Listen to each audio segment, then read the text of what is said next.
special task to be a catalyst to overcome anxiety if we ourselves are free. And this is a problem. If we may have a little time about it, I will talk a little more about this tomorrow with you.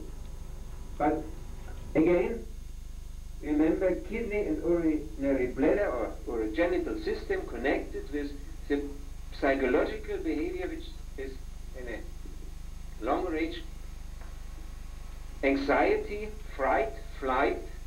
What is Schreck? To be frightened. Schreck, frightened. Also all this which is very suddenly and which not can be explained, which not is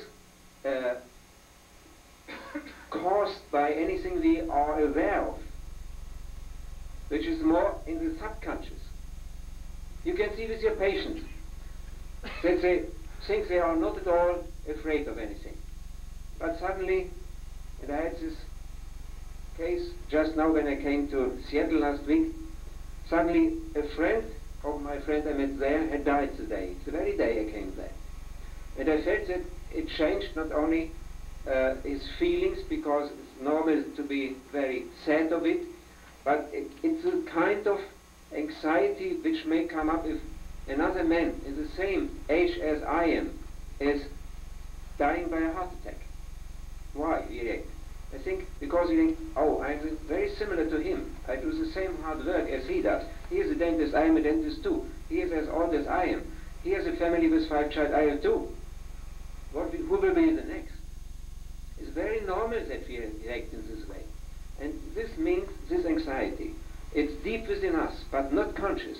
But suddenly it comes up by special situations in our life. We are not conscious of it, not aware of it, but we can't get rid of what is so deep seated within us. So only to talk about the psychological backgrounds that can be connected with the systems. In the liver system, it's the anger, and spleen stomach system is this to worry, to think too much about everything. In a way, it's also anxiety. But there's another anxiety, as I tried to explain yesterday, is if I worry about this will be in future.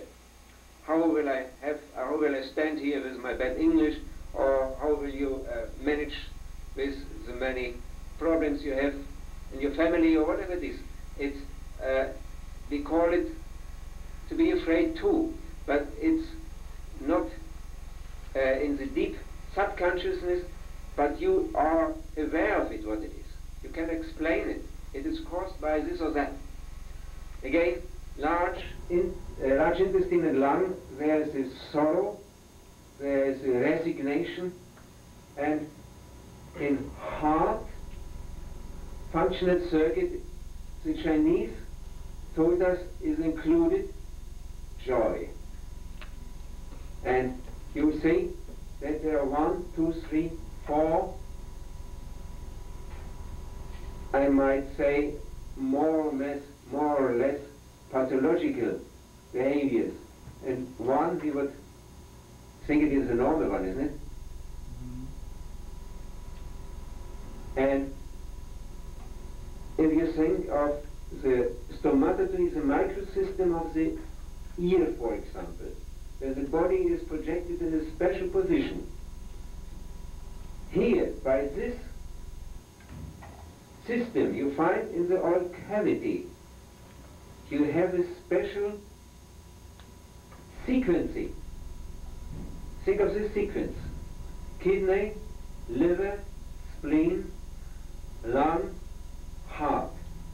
This sequence, I will try to explain you maybe tomorrow, that really is a very important sequence understanding man, also in his psychological view. So we have a special system projected in the mouse, a system which gives us a special sequence, a sequence which has something to say to us. There's some information in it. There is a book about the evolution of man's consciousness by a man of Switzerland. He worked on it all his life. It's a very short book. It was John Gebser. And if you would compare all this information here with the development of consciousness, you would find, and maybe that we have time to talk about tomorrow, the consciousness of mankind developed in 5 stages. First, second, third, fourth, fifth. And so this sequence we find in our oral cavity, it is a very important information for us what is included in us, not only in our somatical field, in our functional circuits, but also in the psychological field. And the more we come to the 5th group, that we call the heart and small intestine group, we feel that there is a change from deeper levels, more conscious levels, more transcending levels, and here comes a level that may be connected with a very high state of consciousness. And maybe that is why people in thousands of years have called it the wisdom tooth. It is a state of consciousness which might be connected with our special field in the mouth. And think of it, if your teeth break through in childhood, at this state of life, think of your own children. There's some more that breaks through. It's not only the tooth. There is very often a psychological change, a change in the new phase of life. Maybe you have seen with your own children that they not only come, now it's a canine tooth coming out, but there are also some more coming up at that time. Think of the sequence. Canine tooth comes later, as others, isn't it?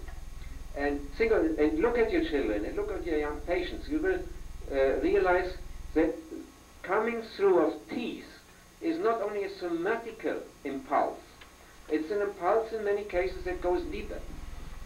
Anthroposophic doctors, they had a lot of papers about it. They say that this is special phases of childhood that we could realize as a specific state of new abilities our youngsters develop at that time.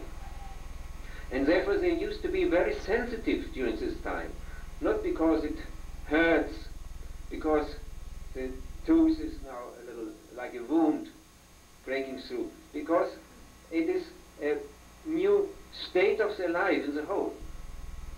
And not only with our children it exists. Think of it that all our life has also later on, when we are grown-up people and no more teeth will come up, that we have phases where we have a turn. I have learned also by Elisabeth Kübler-Ross and other psychologists that we have a turn, for example, that a man who is more introverted, you understand introverted? That he in the midlife has very often a turn to come more to the extroverted person, and vice versa. That we not have only to be one type, only be this or one of these types, but all the other our abilities try to come through at any special time. We don't know why just at that time. It can be in the 30s, it can be in the midlife crisis, it can be the older age crisis.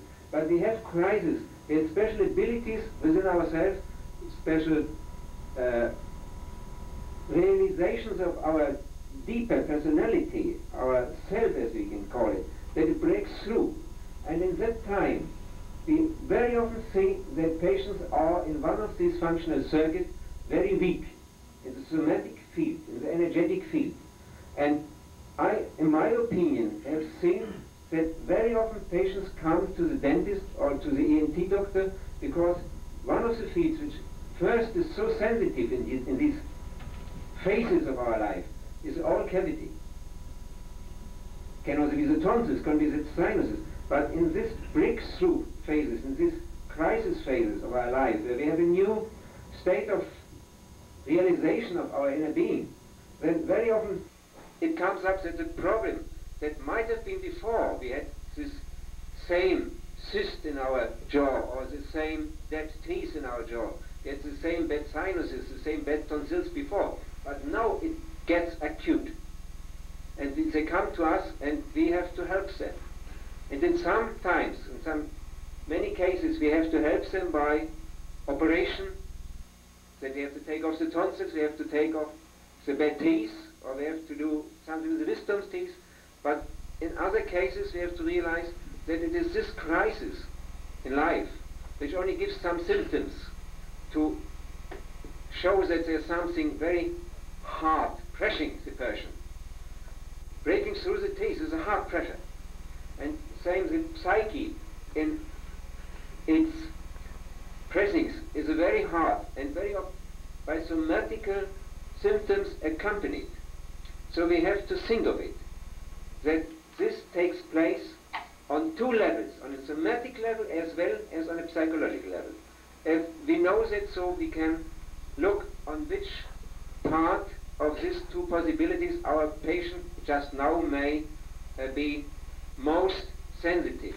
If we have to help him more on the somatic energetic level, which we can do by our testings, which we can do by our surgery, or if the other level, the more psychological level, is the primary, so that it may be better to begin with a normal acupuncture treatment and give him some special point for balancing him in his psychological and energetic level. You understand what I mean? Little difficult, and we can do a little more about it tomorrow, only because we just now have a patient where I feel it is a borderline between. It's very much involved of the psychological side here, the anxiety, but if you have the measurement, you find a lot on the somatical level too, on the energetic level. And it's really difficult in these cases where to begin with.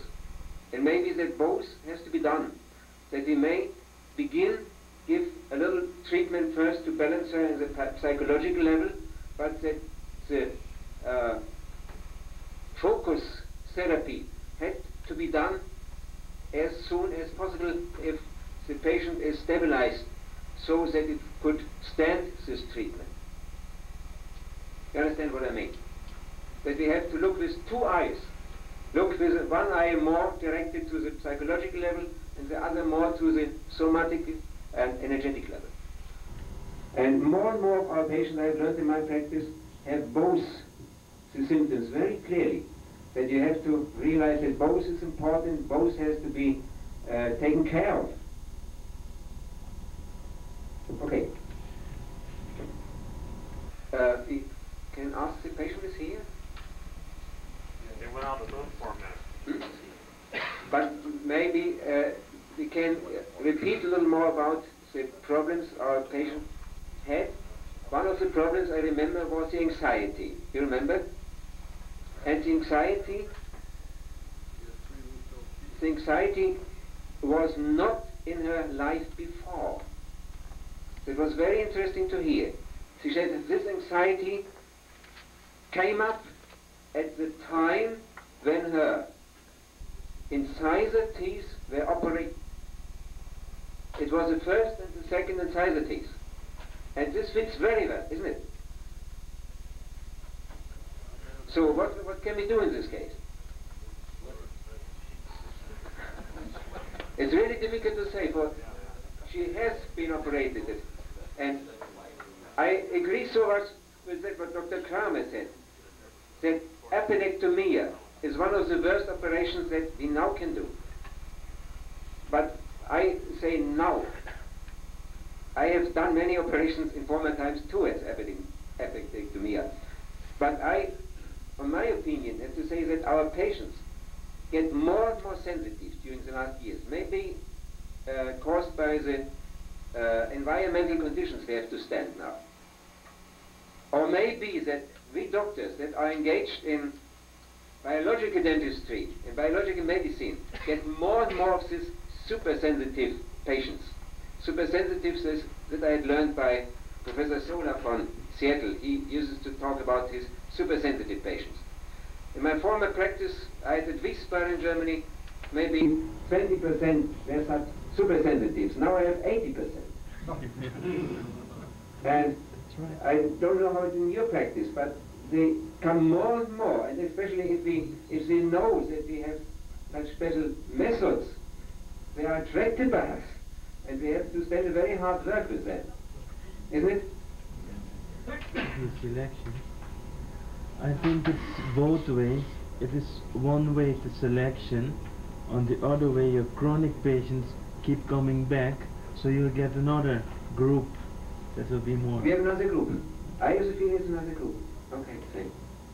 So, if you think of this patient, the appendectomy was in every case one of the causes which had given this bad new state of health. He could have a try with a scar. I would first think of the scar and give an injection at the place of the scar, down here at the root apex. Maybe that it helps her. Maybe. What can we do else? We can try to balance her system, also her psychological system, by the upper wisdom cyst and retromolar area. Yesterday I had a very short palpation and it was sensitive. It might be helpful if we do it. So we had to begin with the scar of the appendectomy and the 2 points in the upper jaw in the retromolar space.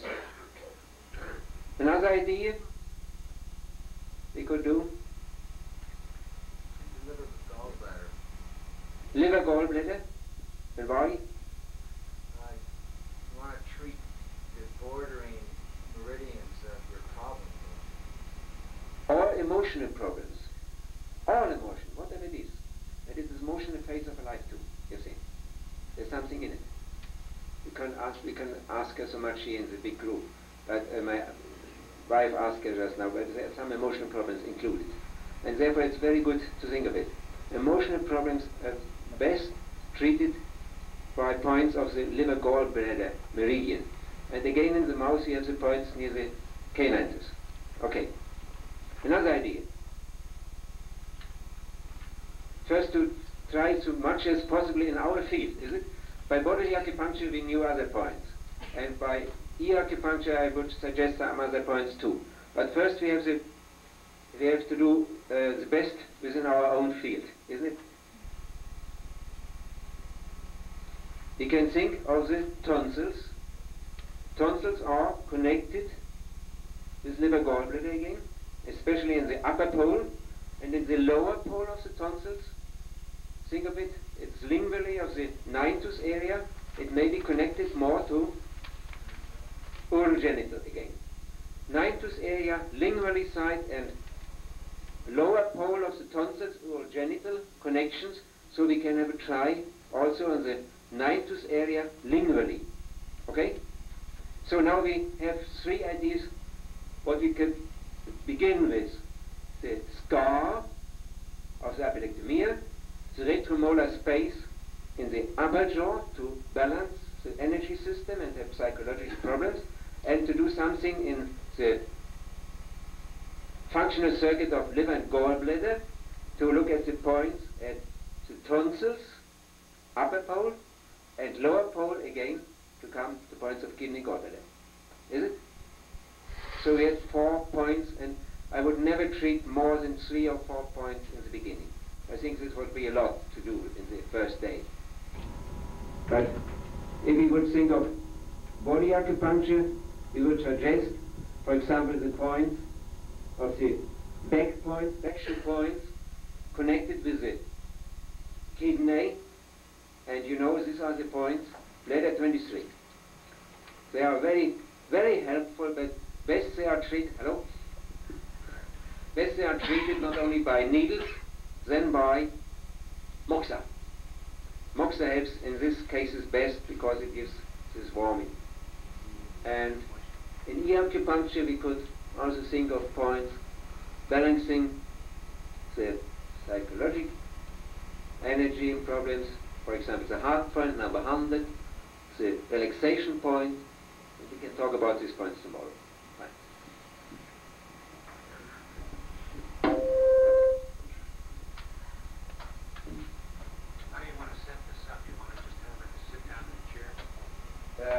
Yes, I think maybe best thinking here that everybody can have a look. Wollen die Anschauung, die sind diese Elastikdingsband. Ja, das. Eine. So, what is that? So, we discussed that there are changes because there is more an allergic symptoms, which Very usual now with many allergic symptoms here. this is allergic. Most of our patients now have allergic symptoms. And think we talked about the appendectomia. The appendectomia, I don't know how it is done here in your country. Have you finished with filling rectal gut amalgam or do you? Epicoacular still do it. Still there? Retrograde, yeah. I have asked in Germany, they still do it too. You don't know what. And we found quite a number of allergies in carbonated coffee, but You understand what I'm saying? Talk here.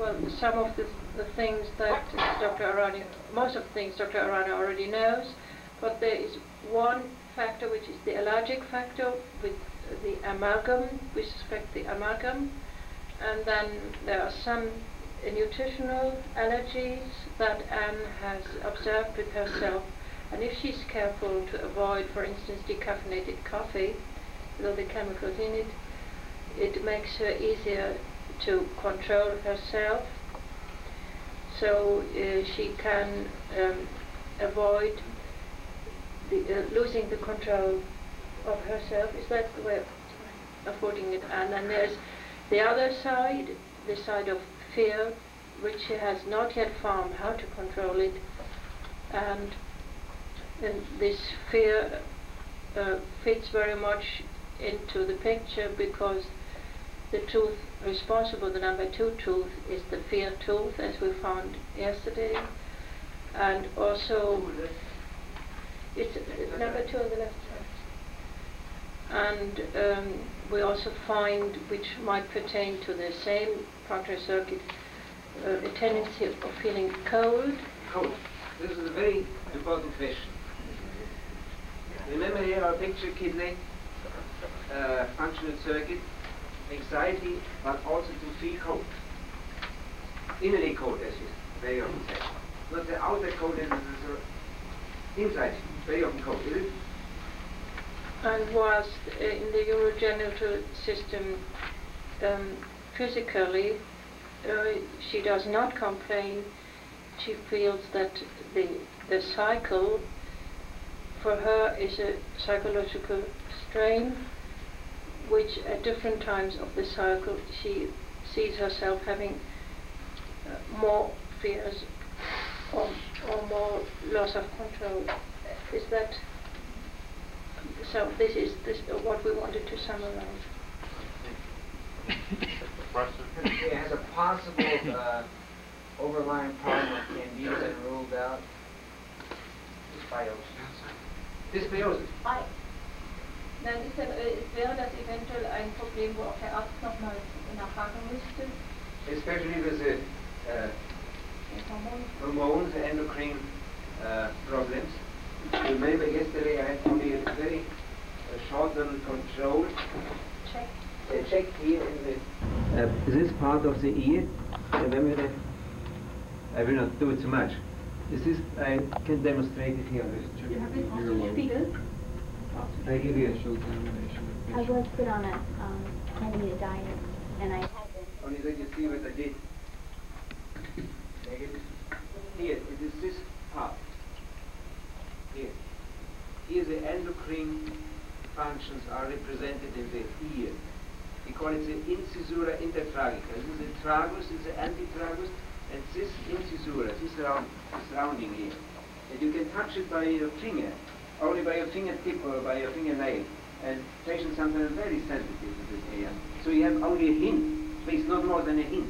But then a hint that maybe some of the endocrine functions are in a trouble. The more front situated is, we call it the ACTH point. It's connected to the suprarrenals. Yes, yes, okay. And here's the point down situated is correlated to the thyroid, and to point a little more to the back side where she is most sensitive, and it's permitted now. This we call a gonadotropin point. Gonadotropin, you know, it's Gonadotropic. okay. So there is some trouble in it, and the question is if we have to ask a specialist in this field to look at this problem there. Okay.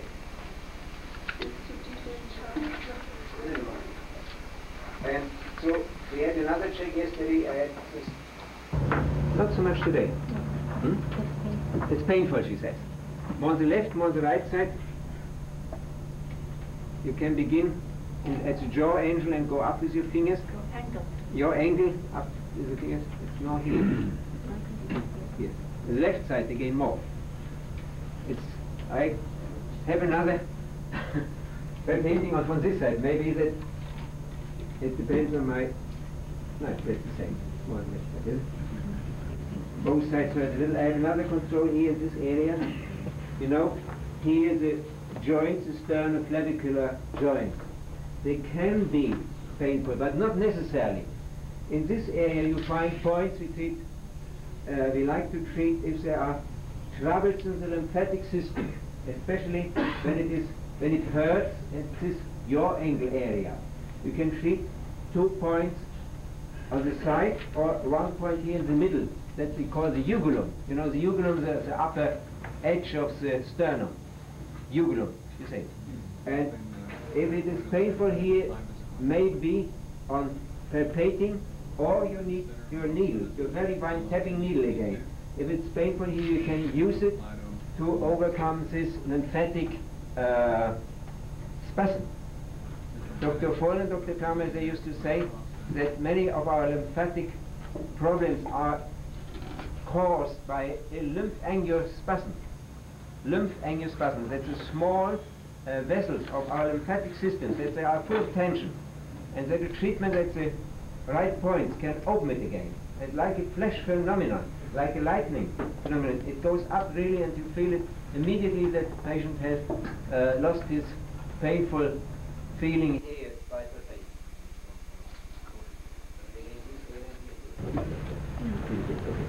Then inside the mouth, I will now have the palpating. I hope you can look at it. Please.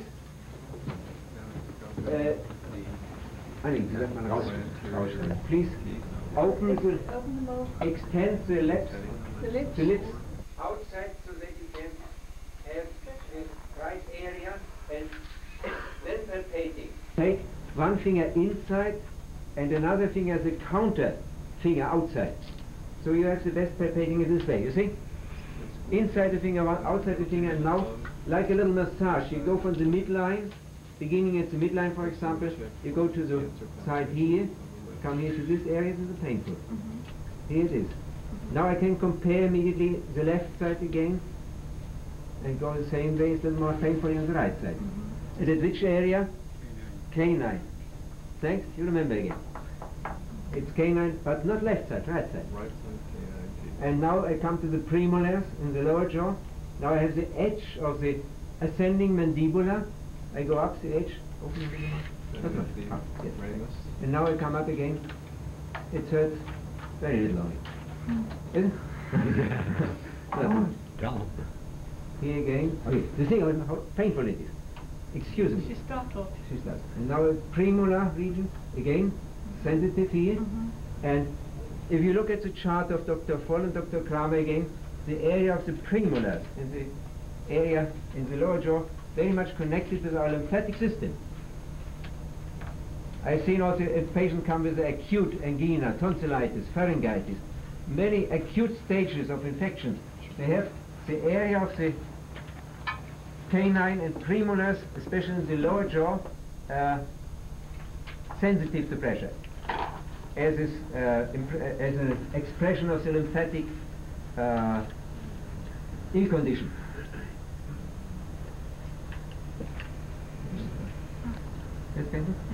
Again, here it's a little painful on the ascending mandibular right side. Now we will have our palpations in the upper jaw. If you work with a lying patient, you have it better than as I use it in the sitting position. you can again turn up the lips and have one finger outside, one finger inside, and now you have your palpation again, like a little massage. Palpating here the lips, yes, you do it, fine. And now it's better to do it only on one side, left or right. Canine area, premolar area. Little is painful here. Yeah. It's very interesting that the operated area is not at all painful. There where the scars are to be found. There's no pain, it's very typical. Also if we have dead teeth that are focus teeth, they give no reaction when palpating, in most cases. So this method I demonstrate here is no testing, no checking for focus. Hard to say for us all, for I have to say it is.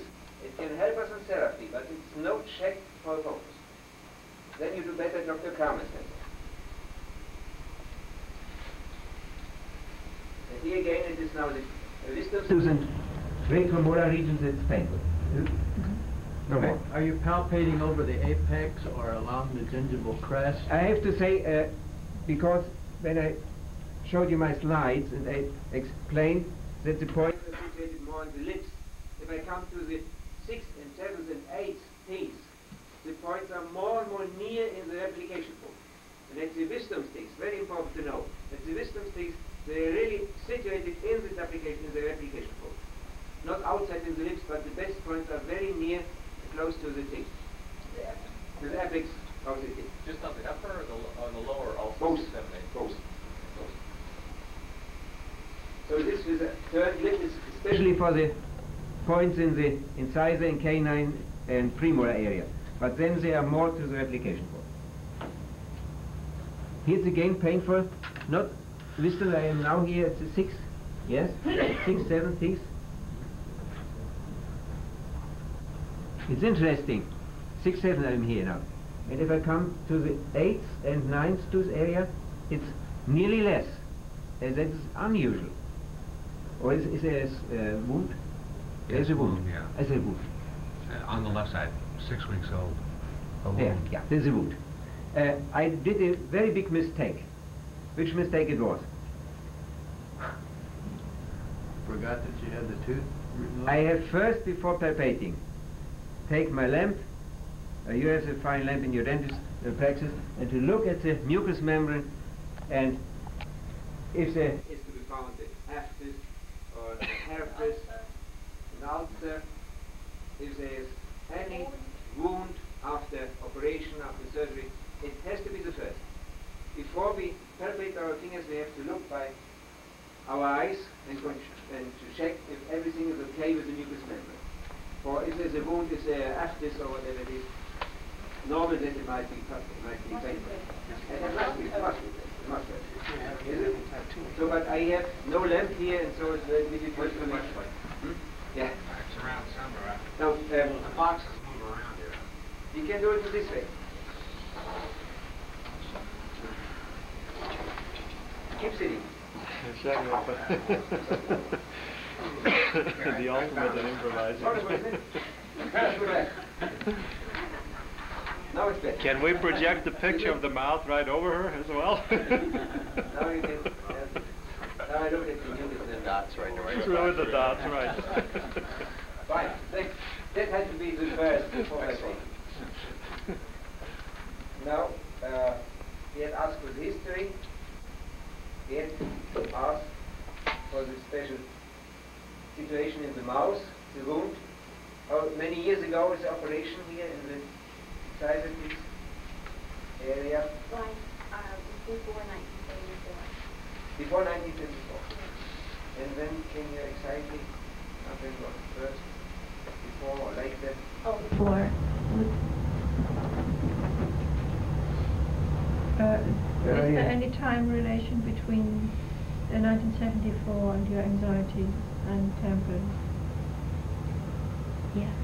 Yes, it is. Definitely. Yes, definitely. Yes, definitely. It's enough if you need not more ask questions. It's definitely. Yeah. Yeah.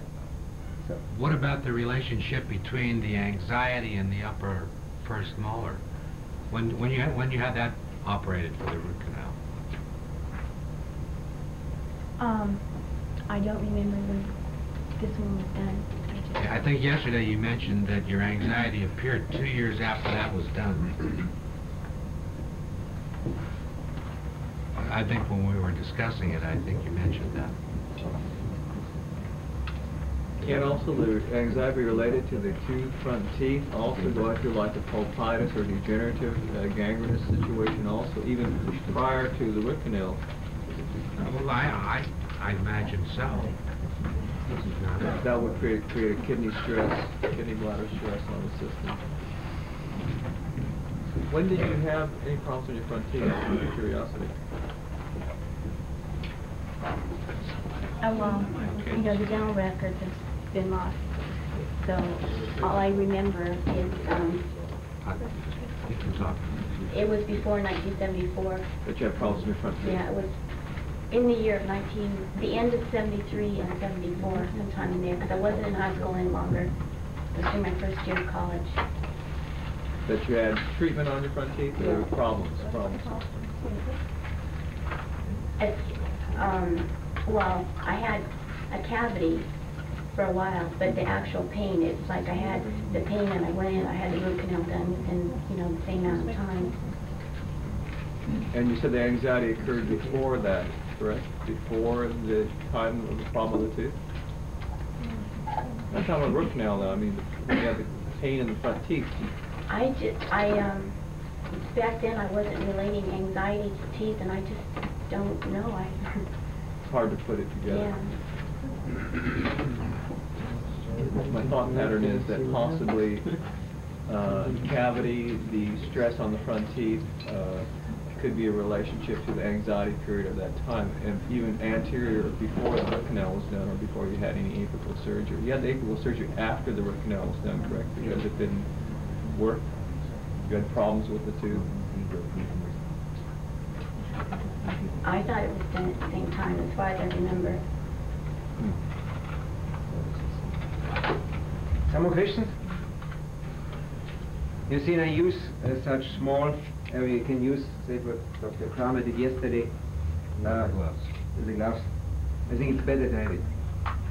And the palpation is very quickly done. You could do another work by palpating the cervical spine. You will get a chart of, I have prepared for you with the Adler points. You have heard about it. Yes. And later on I will talk about the book of Peter Dosch. In Peter Dosch's books, these Adler points are pointed too. And very important point, I met Adler 10 days ago at Bad Nauheim. He is now about 80 years old. He lives in Spain, but he's a German dentist, and he did a wonderful work. Maybe that we can talk about his post-skill. It's better work too.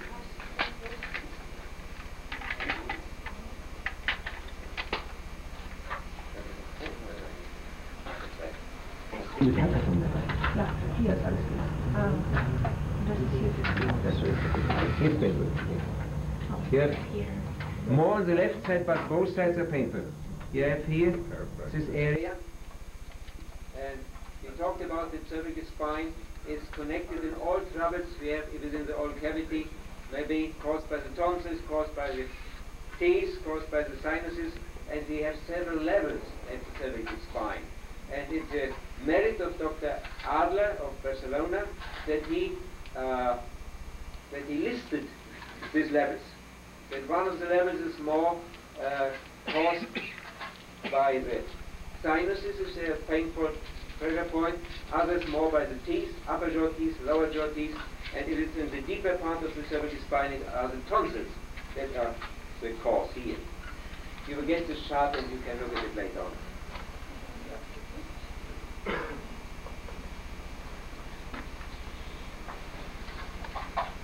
I only will stress another thing.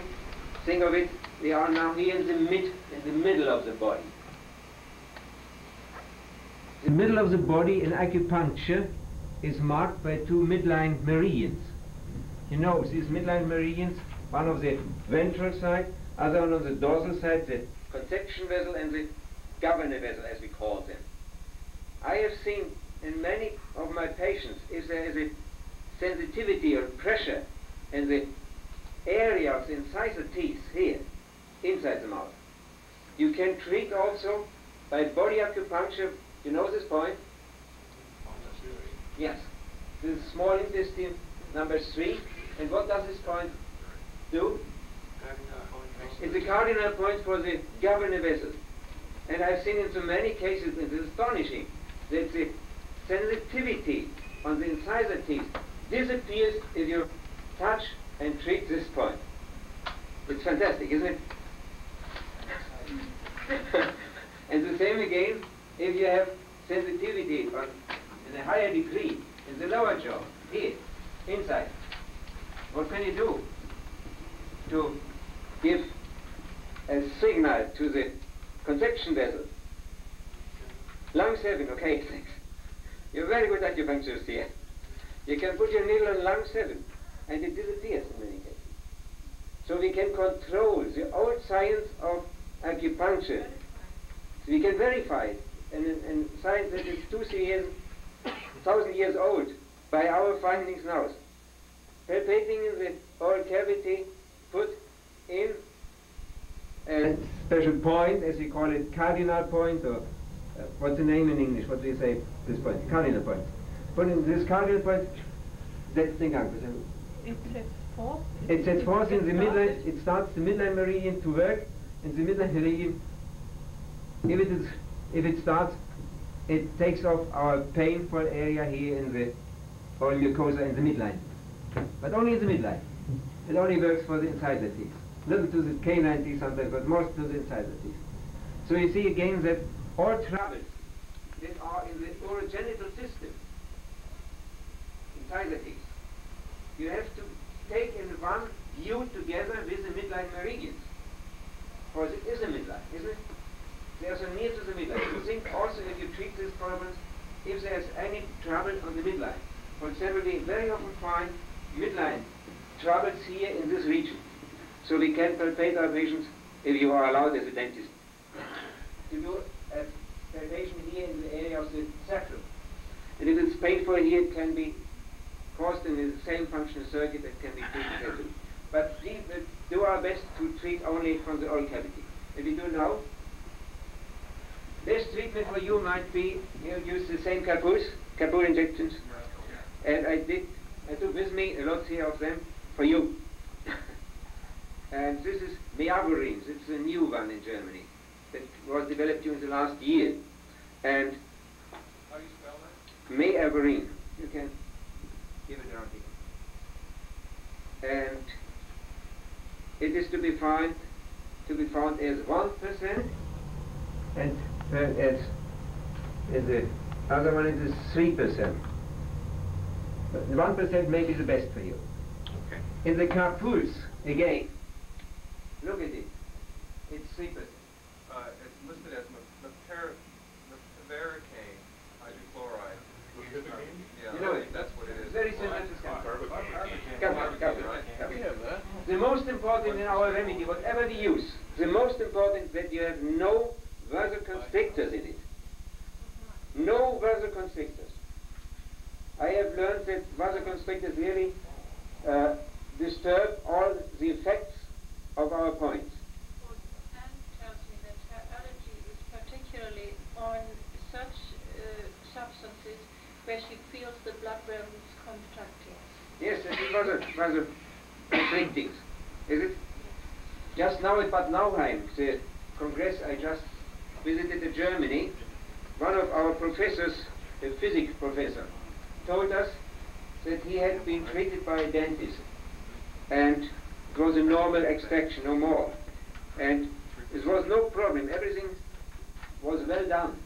But he became so troubled with his bodily energy. He is very much engaged in electroacupuncture, and he was controlled of it. And he could realize that all his energy had got down.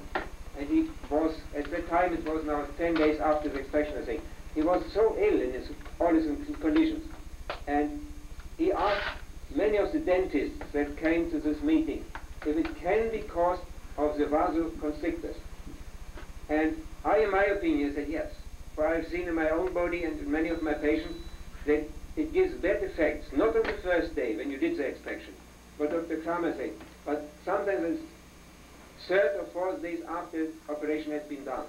The best if you can do, as Dr. Kramer does, you check it in your machine if the patient would tolerate the remedy. But we know that very few dentists can do it. And I believe that the concentration of these vasoconstrictors is too high in your local anesthetics. I remember when I was a dentist, we tried to get it as low as possible. But now, if you have a dental surgery, I remember it is anesthetic for 6 hours and without blood in such a long time. I think it's not good for the healing. Dr. Kramer told you the best is to have blood in the wound, that it's bleeding, and that will be the best condition to heal.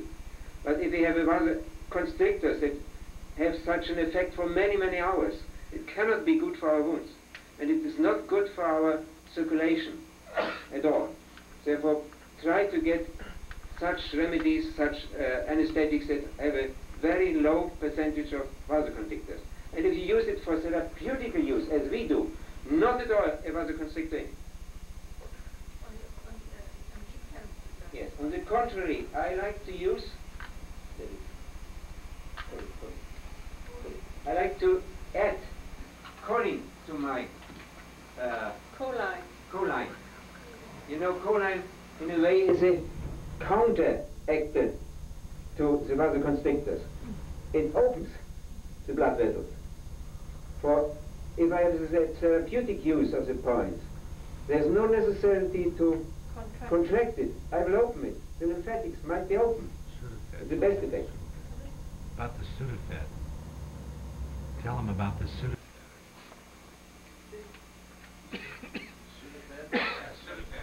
Anne would feel better on Sudafed because it opened the blood. It opens, yes. So choline, it's, I don't know what, yeah, it opens. It opens. I like to add some, very little of it. My nurses, they prepare a little of liquid every day for me, and there's a very low percentage of anesthetic in it, and then I do 3 of such ampoules of choline in it, and so I use it for some hours, and if it's finished, it is mixed new again. And you can do what you like to take and to use, but I have seen if you use local anesthetics, it's best to have them in a low percentage. I think 1% is the highest level. I like to use 0.5, and I will explain why I do. For example, if I have my control with the finger, remember the check with the finger. Remember when I told you about shoulder complaints, and I have to look if there are some more points necessary to be treated. I can control best if I can check best. I can check best if the first 2-3 quarters I have done, if it given us a totally anesthetic field. Then my check with my finger gives no hint.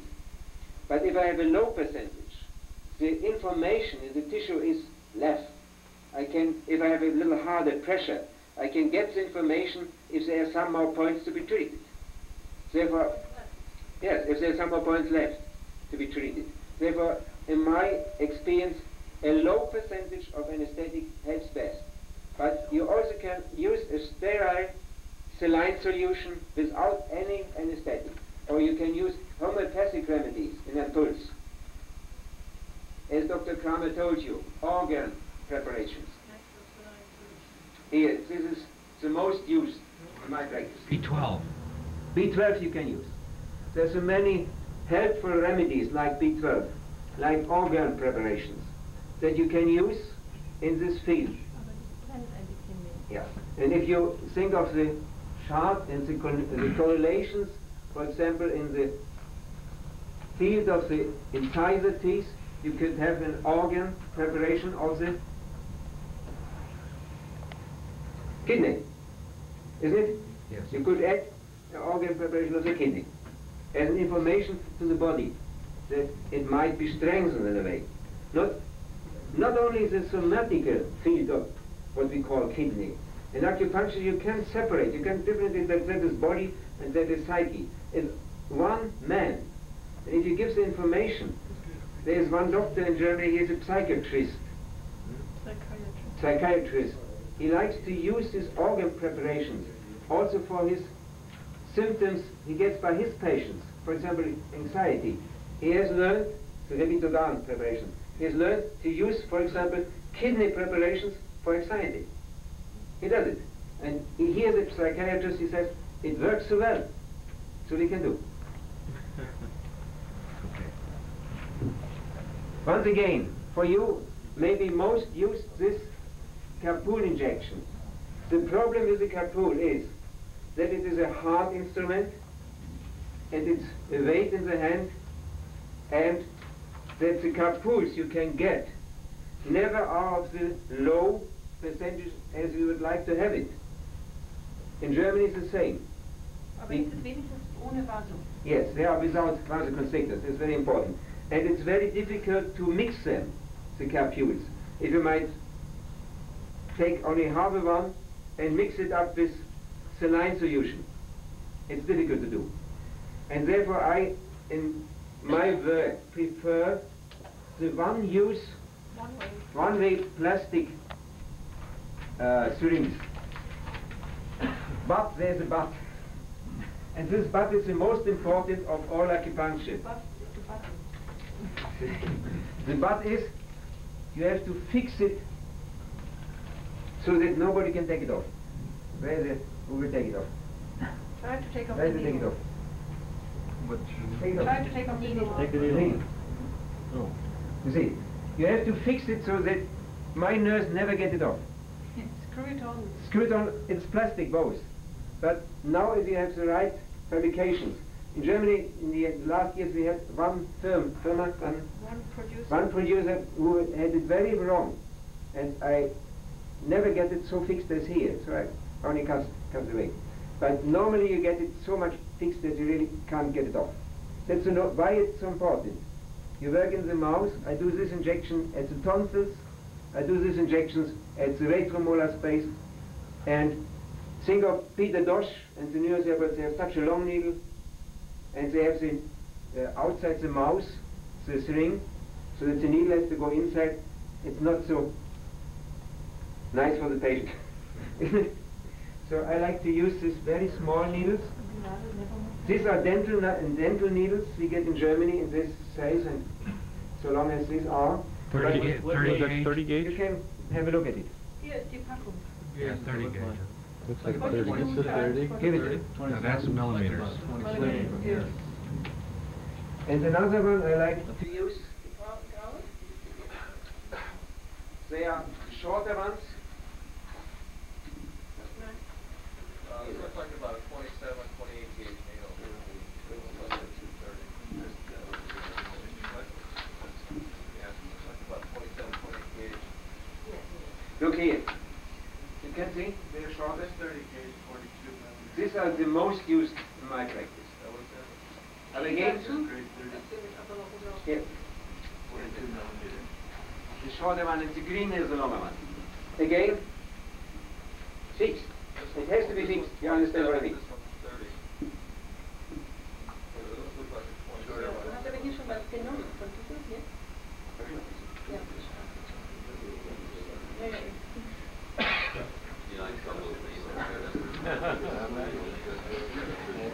And now we have a try. You're building up the anxiety. I see. I don't like to talk so much. To talk so much. And the presentation at the hand here with the needle. It's good. Better for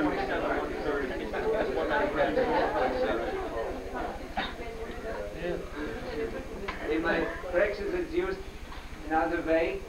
I have my needles and everything ready. My nurse in the pocket. Nobody sees how it is done, but here in Zerushnag it's difficult. Our patient is suffering on it, isn't it?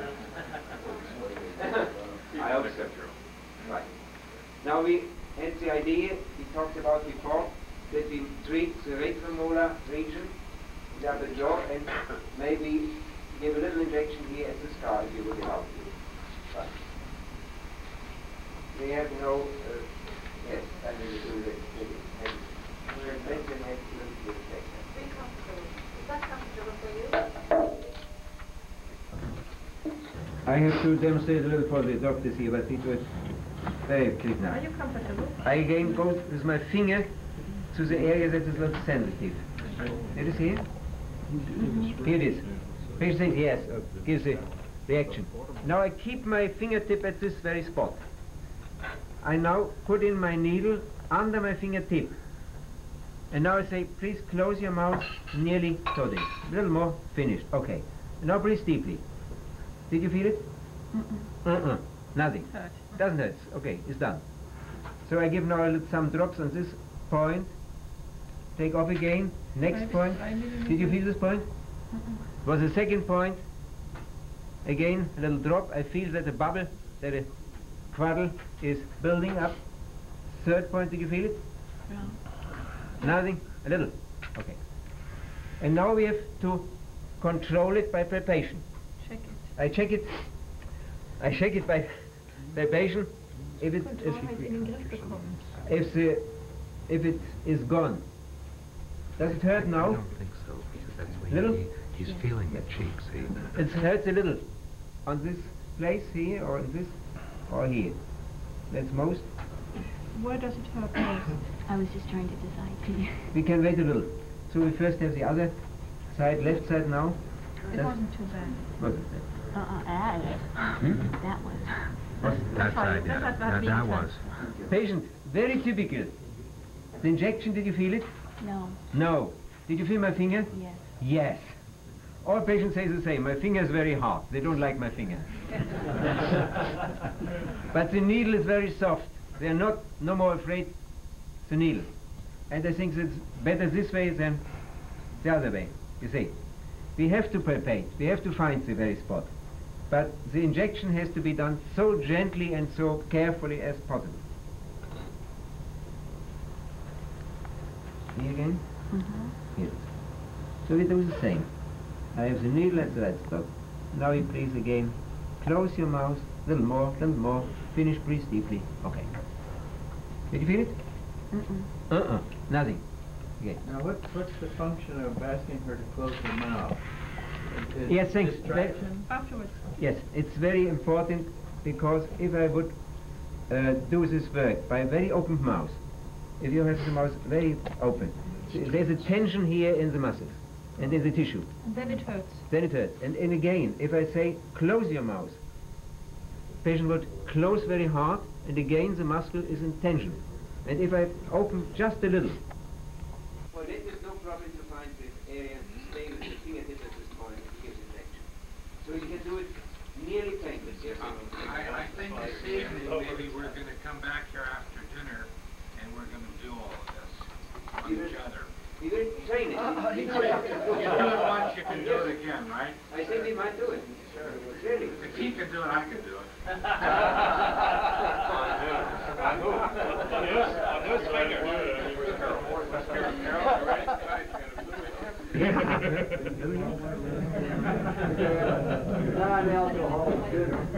On which quadrant do you want to go? Not for Bruce, though. Bruce he's on a special diet. No, it's gone. I had another checkup by palpating. It's gone on the right side, left side in the wisdom tooth retromolar region. Does it? Carol just left. There was nothing special to be done. But now we will have the injection at the scar, and I have to say to the patient that hurts a little. You know, that hurts. Because the tissue is contracted by the scar a little, and it's not the same. But we do it very carefully again. But I take care of it. And do you do repeated therapy on the scar? Yes, I would recommend to do it once again in a fortnight, maybe. Okay. Okay? What is the preparation that he's using here? Carbocaine, 1%. It's carbocaine. Did he say he repeated the scar injections Every 2 weeks. Every 2 weeks? Three times. 3 times total. 3 times. In this 4 times, 3 times maybe, you know. Yeah. I will have another palpation I have forgotten to do.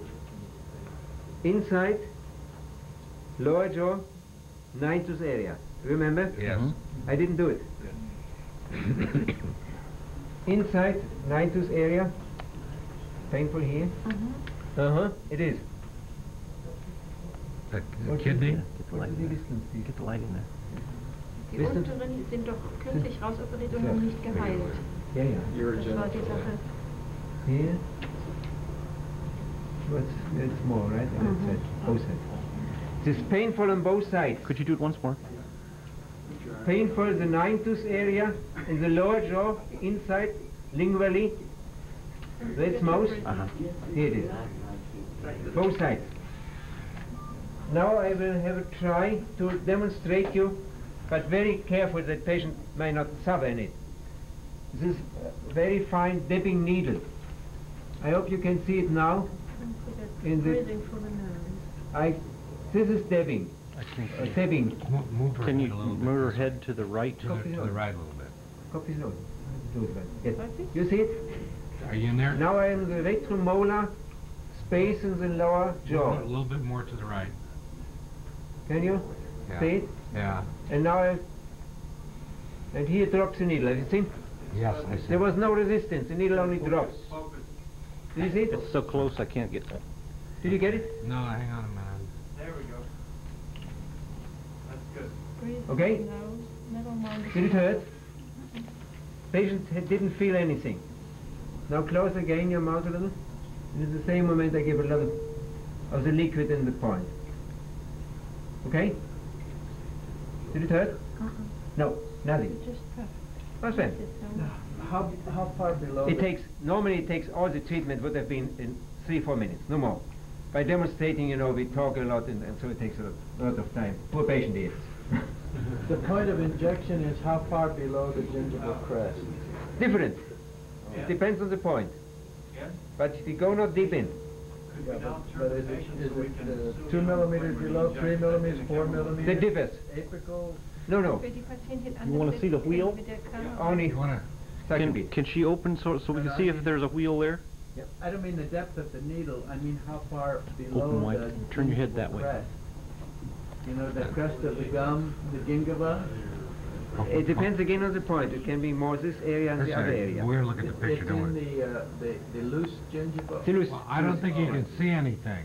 Is it good? Well, no, I don't think you can see a wheel there. This was too soft. But I think of it, if he this afternoon would have a little exercises. One another. I could demonstrate it better than now with the television. I would have 1 or 2 of you as a patient and you could come and look at directly see what we do. Yes, I think you might not stress it too much. Or it was much stress, wasn't it? You didn't see it. Fine, thank you. Now I get that. Now we do it. Now we're ready to go. Do I get it?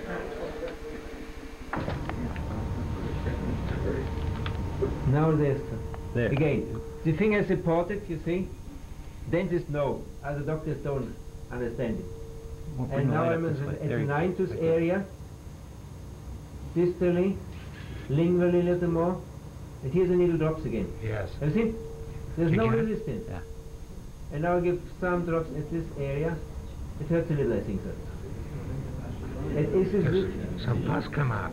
It is a scar of the operation that had been done of the wisdom tooth, wasn't Yeah. it? It is a scar. Yeah, there's some pus came out of it. Yep. Did you see? Did you feel that in your mouth? Oh, your mouth is numb. Okay. She's marvelous, is she? That looks great. Little more. Did you see that in there though? Yeah. On the screen?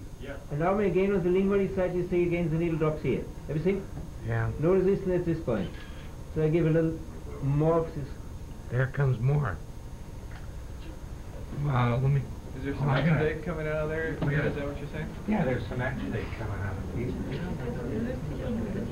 I think it is little of this liquid here. Is it coming out? No. Bouncing now, so I'm going to change this. Okay. Shall the exudate? Inject it again. On the other one, you can see the well. No?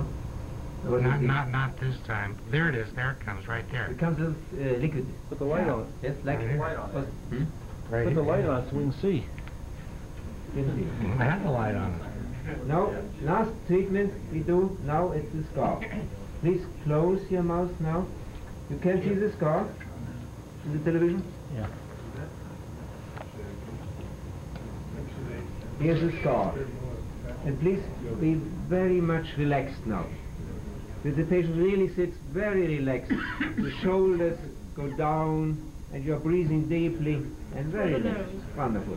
And now I give not the injection first, but I first have this, again this little dabbing at the scar, and you say if you feel any special point here. More to the, here, not to the midline, here? Here first. And here's the midline? Here first.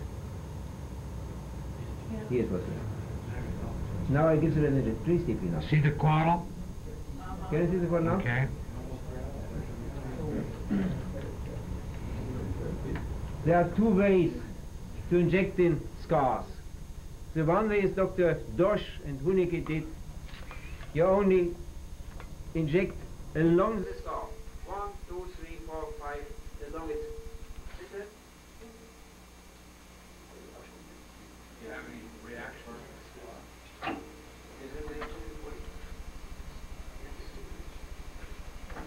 Now you see, now comes up some erection. It's not the pain, but it's a deeper reaction now. Very beautiful. If you something has happened.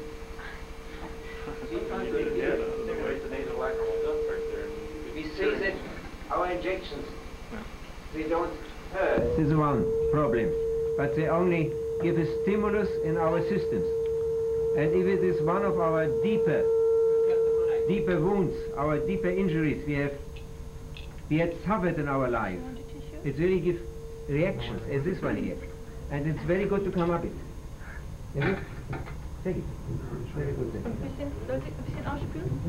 You like the one? You were saying there are two different ways to inject scars. Yes, the one way was along the line of the scar. Separate. And the other one is Stabbing the scar. Stabbing the scar and look where's the most sensitive area, and again takes this point, or 2 points or 3 points. And I more and more prefer this last one method, because I not necessarily have to inject all the line of the scar. I can take this most sensitive area, begin with, and if I have an area here, another area here, so I have 2 bubbles, 2 quadrals in it, and from this quadrals later on I can also complete it in the scar if necessary. Or I can say enough for today. Whatever. Like putting pearls on the strings and then Yeah. stuff like this. Now we have the control. I have the control of the scar. Check.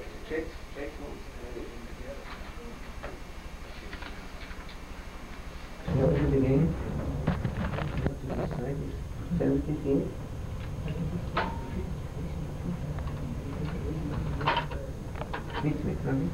I felt a little bit on this side, but I didn't feel anything. But nearly nothing compared. This is before. It was a very little quadrant before. It may be better if we have a little more now, but I take the Same point as before, so you will not feel it now. Was a pixie It's anesthetic now. Is it? Did you feel it? No. No feeling, no. I go in the first point, we inject it, and now I give it in the direction of the scar. Sit. Can you sit? Yes. It gets white now. So now we have injected all the scar. Okay. How's now? Fine. So, I think it's enough for today. It's enough. You don't have anything you want to say about Not right now. You don't want to break out of that song. But you thank the patient very much. Thank you.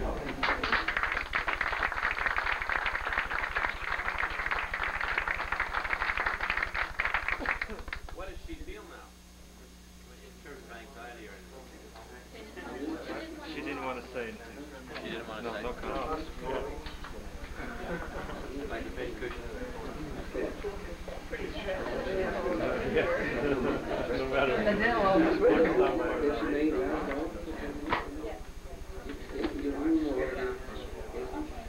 She will now lay down for 10 minutes. I think it's very necessary.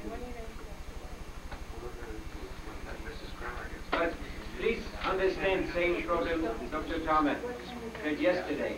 Our demonstration takes a lot of time to stress the patient. In our normal daily practice, it is so quickly done. The test of Dr. Kramer, I have been a patient, I know how quickly it can be done if you only concentrate on this patient and you have not to demonstrate, you have not to talk. And same now with my treatment. Excuse me that it takes such a long time, but only way to demonstrate and to learn, is it? Right. You could see that she was having quite a reaction here. But you see that the reaction came at the moment we touched the scar. And we gave the injection at the scar, was it? When you completed all of it, I think that's when her greatest reaction was. It was. It was.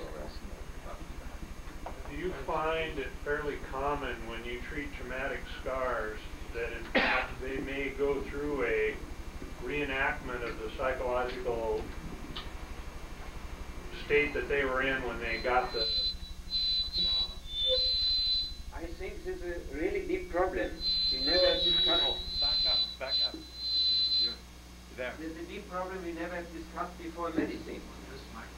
Yeah, that's that we only have our surgery done at any state, which is good for us doctors. We have the appointment, we do it today, tomorrow. But maybe that our patients at that very day are in a very bad psychological state, that they can't stand what we do. Not the pain, not the operation, but you know what I mean. They are on a borderline of being stressed, more or less.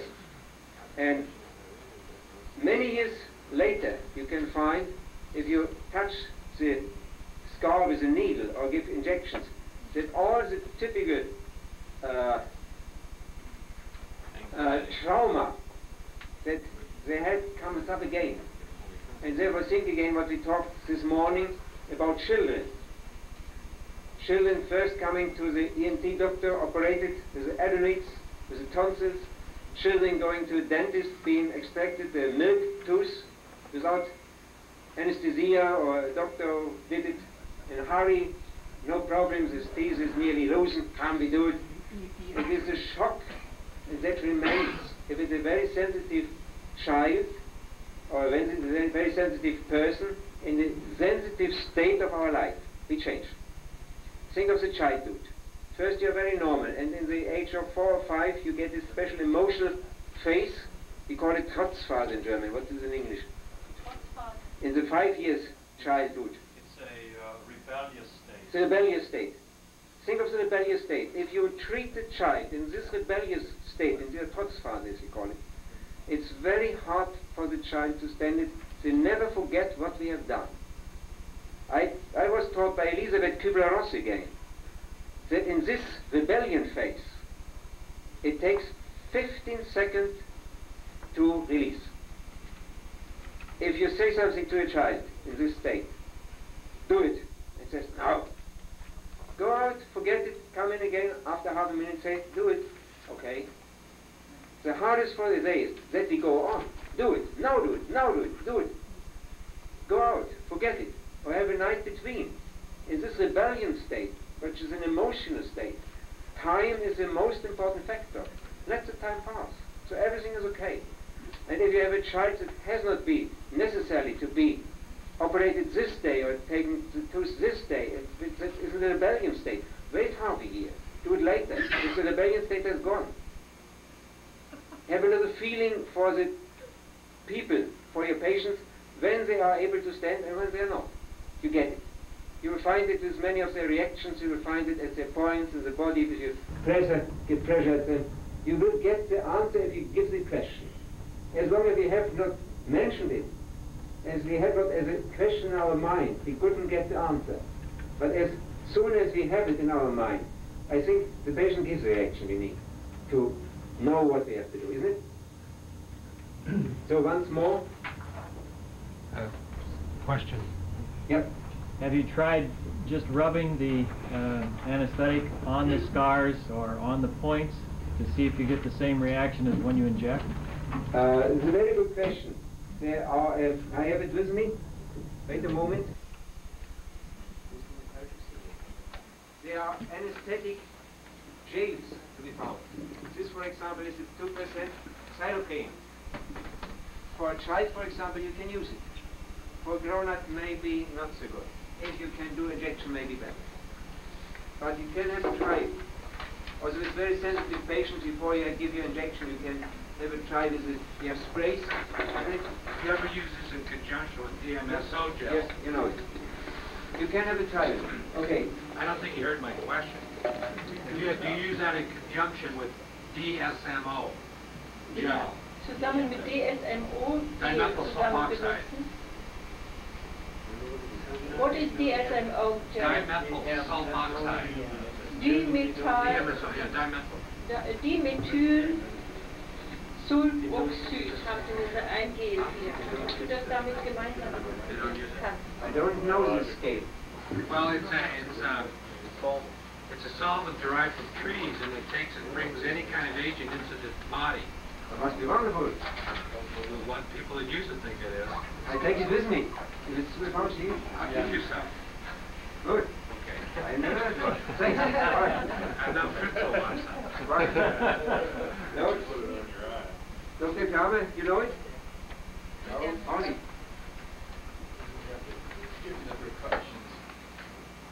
Now let me only... What's the time? 12:34. 12:34. So we get it'd be a good time to break for lunch. A few things. Is it a good point to break right now? For lunch, I think so. Good. I think maybe not. You can see how important this is. This information is indirectly in the books out there on neural therapy. Now, if you didn't get a set of those books, the person at the desk will take an order for them. It's a good price. It's about like 40+% off or something. I wanted to ask Dr. Glidich before he leaves. You just did. Okay. Call him back. Coming back again. Okay, coming back again, yes. Well, what he showed us and demonstrated is in the book, okay? It's in this book, and there's an atlas that goes along with it, and a patient booklet. And there's good information on all of them. They're all written by Peter Dosh and his son Matthias, right? It's very good English. Yeah. Very good translation. It's well done. A lot of photographs. But these books here, I wanted to ask you, Dr. Glidich, how can we get the information in these books, plus the ones in Dr. Kramer's book? Now, we discussed possibly transcribing the video text and making a syllabus out of it for what you presented this time. These books, would it be possible for Annalisa to read it into a tape recorder and just send me the tapes, and we'll do the rest? Dr. Wong,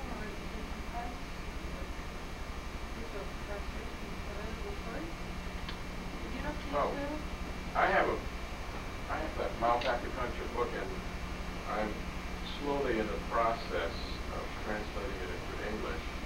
I have a German patient of mine, and I think that we have about 4 chapters translated. But I have to go through his English, which isn't very good, to read through that part. Right. Well, I did the same thing, and I had 3 chapters. 3 chapters. But do it the same. And it was very good. It was different chapters, maybe, I don't know. But I think it might be better if Annalisa would do this. Now, whatever it would cost to do this, the group could bear the expense, because you could buy not only this book and make the manufacturer and the publisher happy. The publisher is the problem. I know.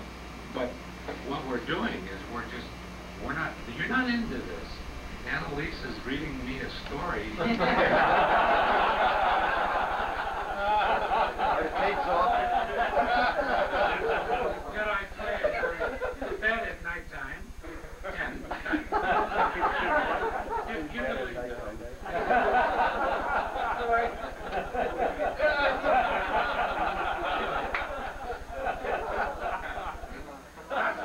Last night I told him, Dr. Glidich is a pixie, okay? And I said, Gary asked me if I do acupuncture, and I said, sure. I said, come on, Glidich, out.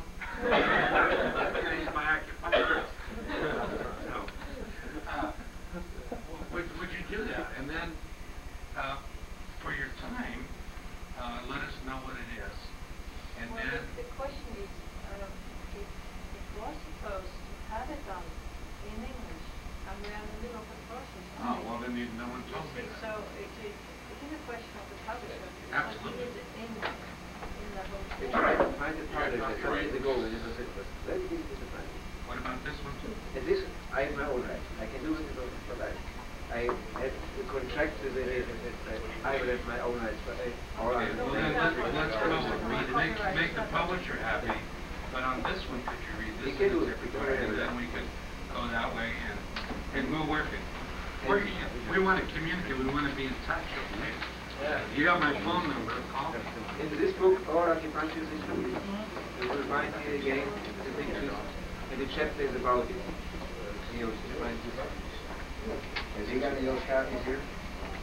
Yeah, you have a few of these.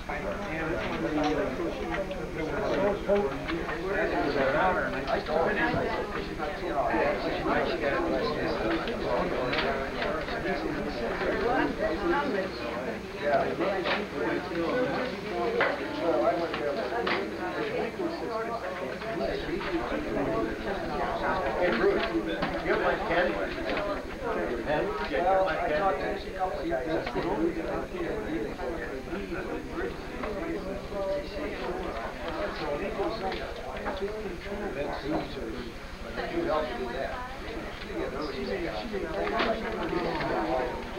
That's nice, yeah.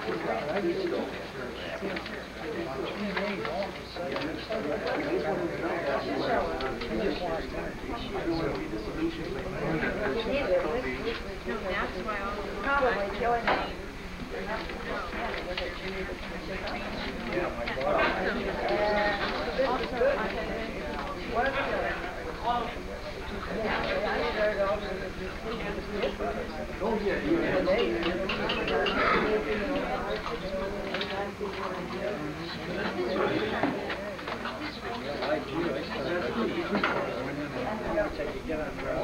No, you wet it. You don't try to. Anybody got anything to add while we're waiting for these cameras to get set up or subtract? No retractions. No questions, no statements, no answers.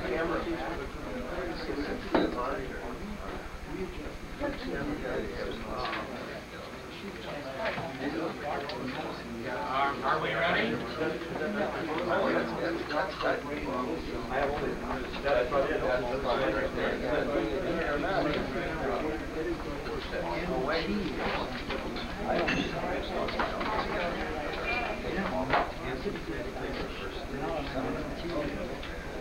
Oh, no, he said Ian. You're no good.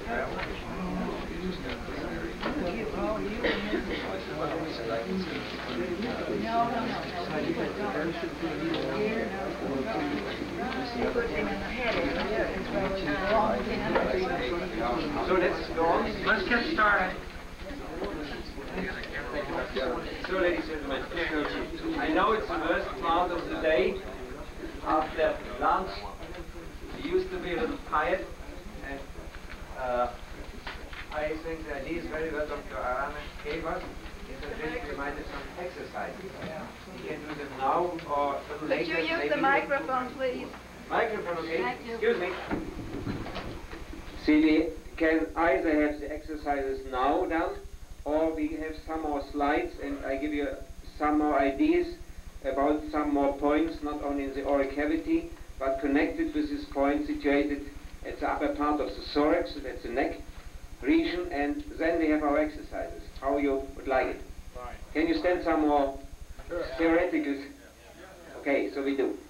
So Annalisa has given the first slide.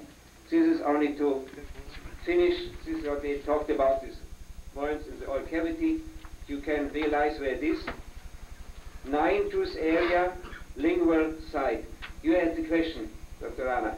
This area, it might be, here is the tonsil, you see, that's the uvula. Here the neurotherapy has their injection, and it's very important to have this area included with another point in many cases in this area. And now here this instrument is situated. Okay, we have talked about it. Now we only remember that our chewing muscles, they are engaged in a very high degree in all our emotions, And the pressure, you know, is about 80 kilograms. They can stand when we have the biting pressure here on it. And the trigger phenomenon that we get in these muscles, they are one of our problems in dentistry as well in ENT. We see that many patients, also in my field, can get a kind of pain or that it hurts in the ear, that it feels like a lock on the ear. And in former times I believe that elit, lock is Swedish, is it?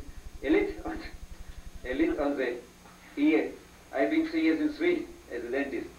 Sometimes I mix up with Swedish.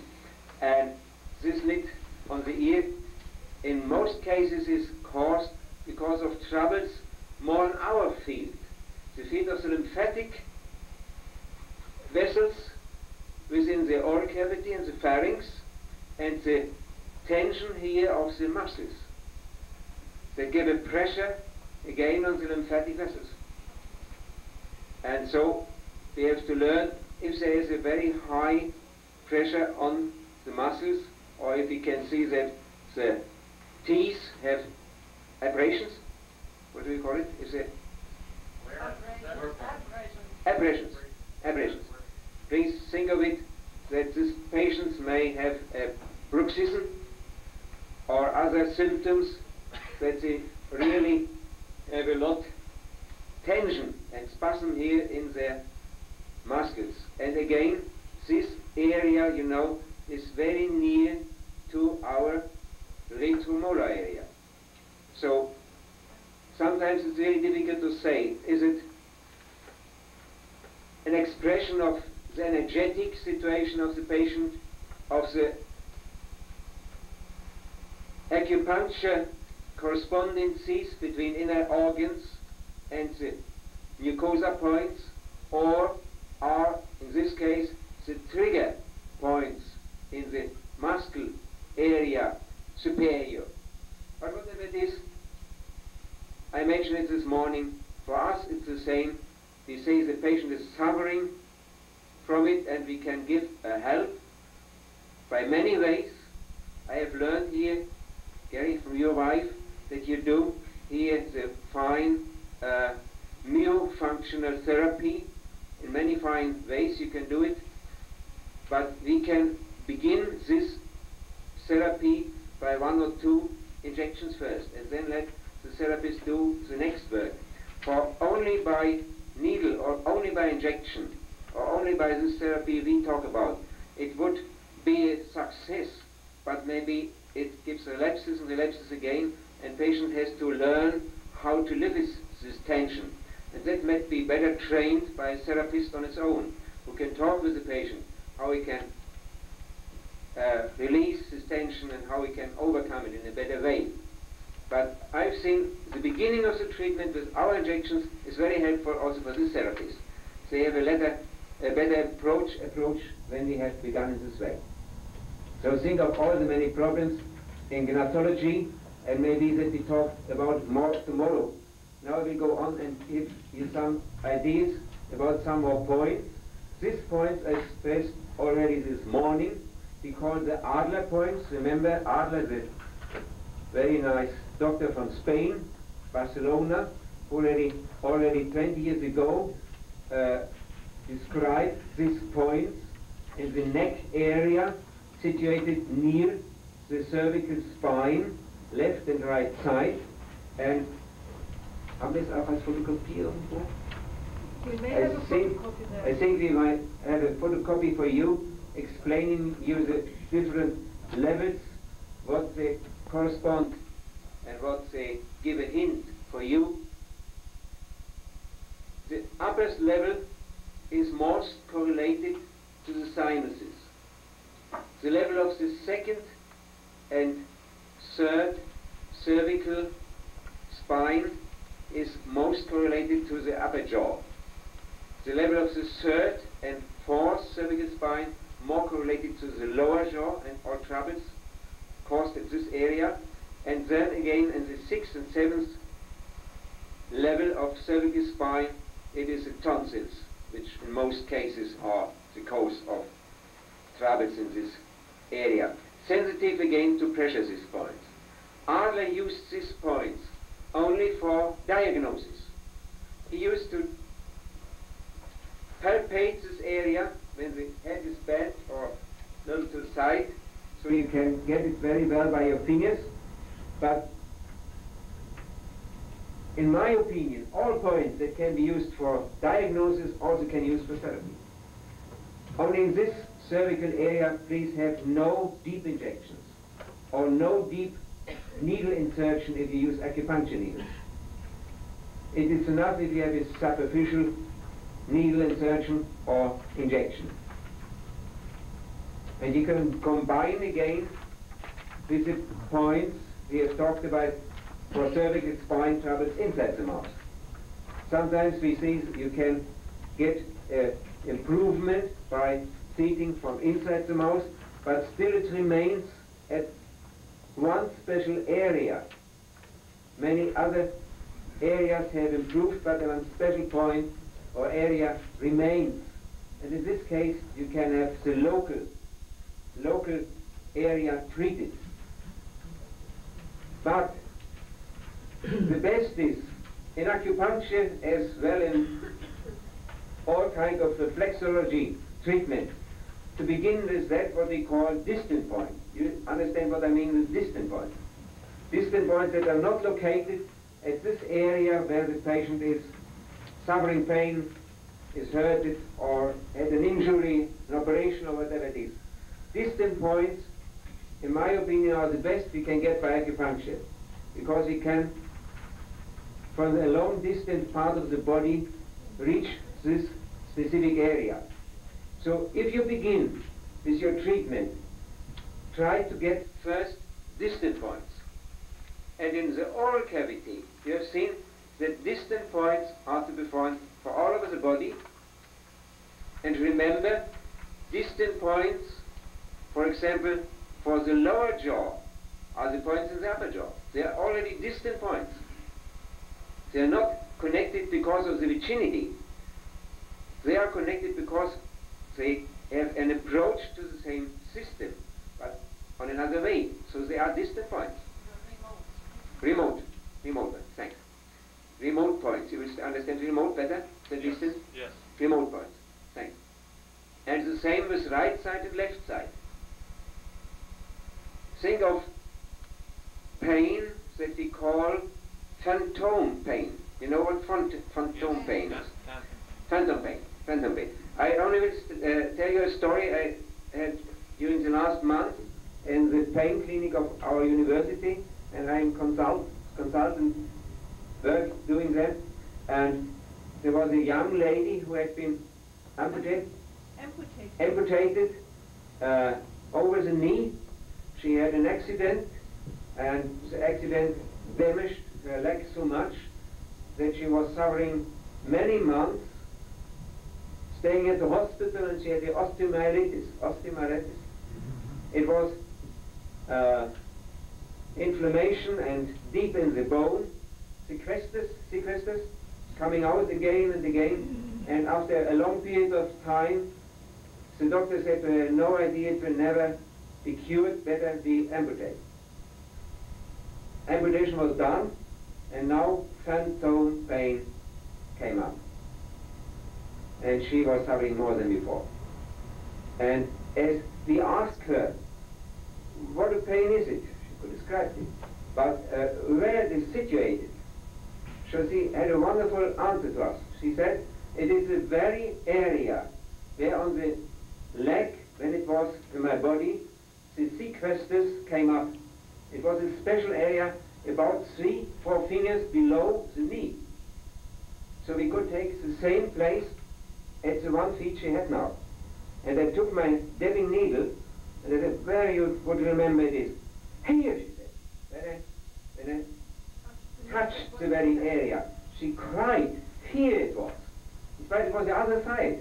You know, it was the amputated leg. But giving an injection at this point, and it really had gone the pain.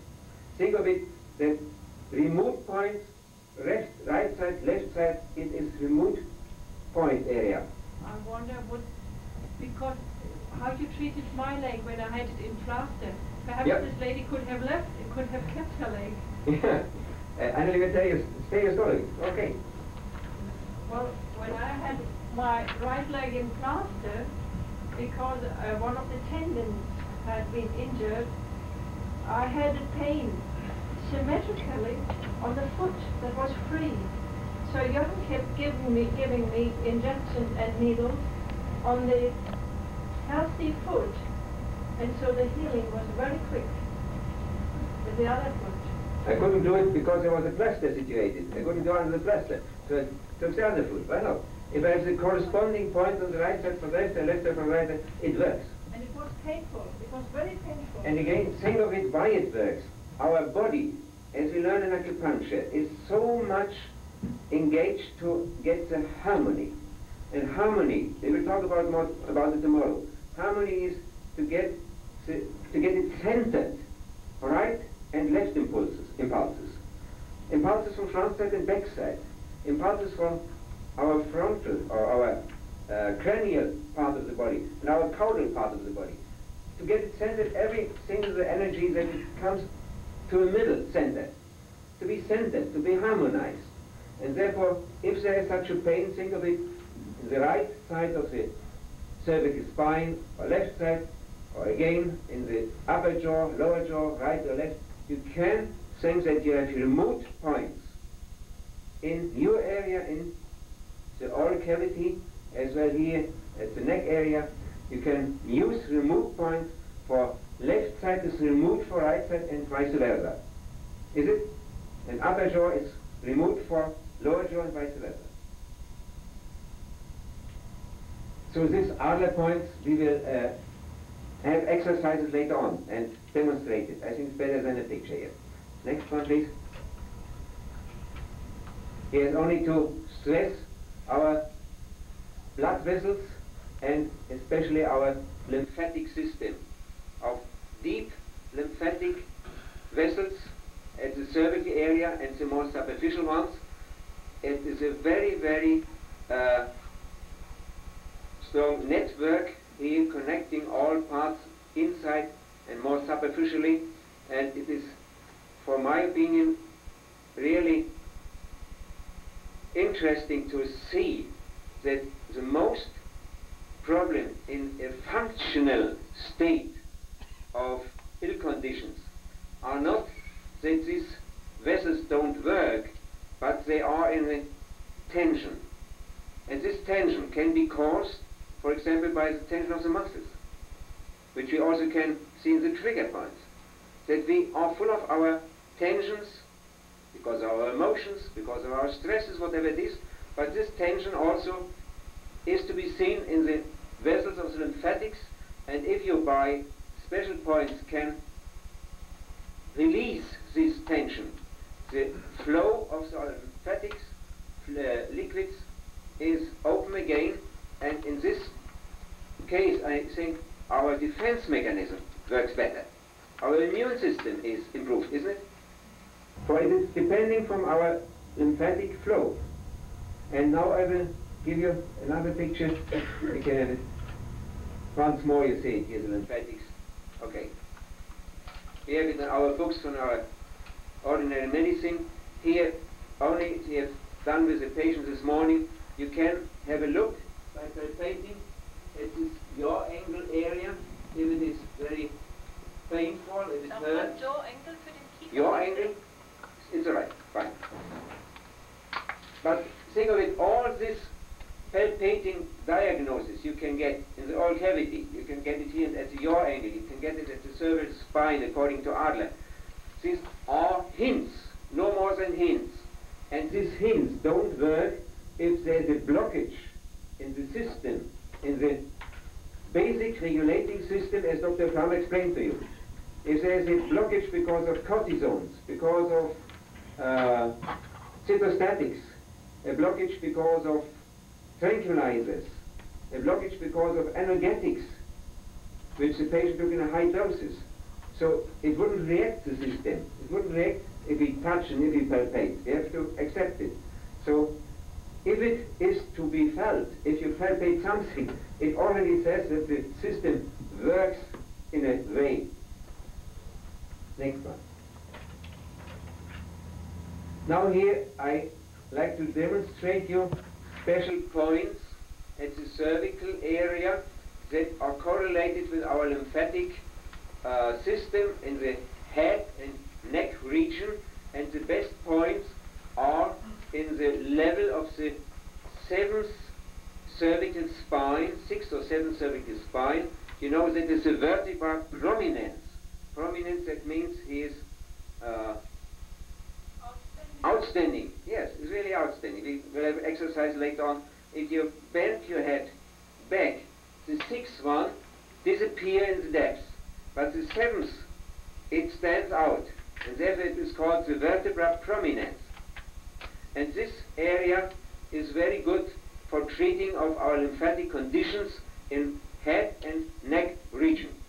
Either in the midline, where the vertebra, the processus spinosus is to be felt, or at the right or left side, very near to the midline, not so far as the bladder meridian is running.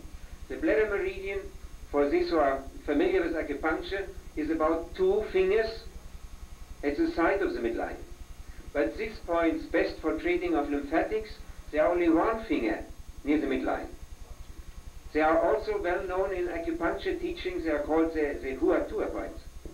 And you can use the same area, for example, for treating asthmas.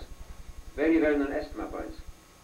But think of them, they are, in my experience, very good lymphatic points.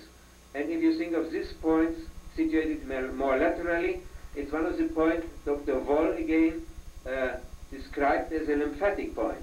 You know, Dr. Voll described a lymphatic meridian running here from the thumb, at the outer side of the thumb, and the end of this meridian is about this area. And here it goes to the lateral meridian of the bladder. You know, the bladder has 2, an inner and an outer branch, and this point of Dr. Voll continues to the outer branch of the bladder meridian. So you have here some more points, and I have seen in my ENT praxis, if patients have problems with their tonsils, with the pharynx, with the larynx, with the adenoids, very often all this area is painful on pressure. It's the trapezius muscle, and you can give treatment here also for the tonsils again, and these are the points, gallbladder 21, or points of the small intestine. But whatever it is, these points, the best are in their connection with the lymphatics. They are situated around the neck like a line, like a chain, like a necklace. You see it here.